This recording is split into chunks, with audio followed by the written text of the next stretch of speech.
Our next one, checklist. You're going to be taking your daily tasks that are coming up the next day and breaking those down as much as possible and putting those onto a checklist during your morning check-in, which should be one of your important routines.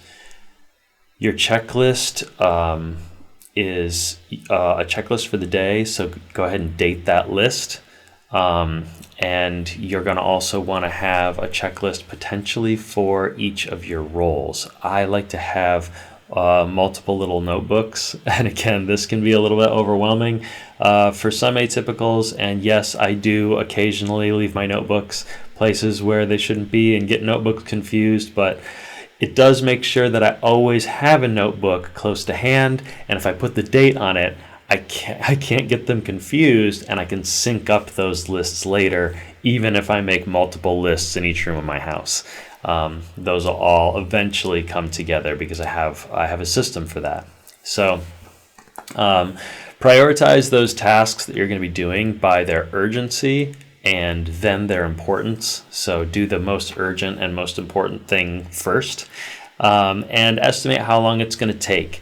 Don't put anything on your task list for the day that's going to take over about 25 minutes, or make sure that you consciously take a break when you're working on such a long stretch of whatever that task is.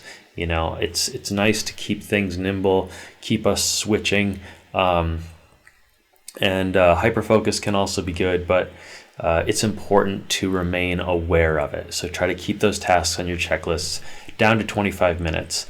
Again, keep a digital copy and or a small notebook that travels with you everywhere. If you foresee any kind of time crunch on your checklist, also make sure to remove some items so you're not experiencing a lot of stress from having to do too much and not getting it done. Those feelings of failure and stress are just going to slow you down and make you feel bad, and none of that's useful.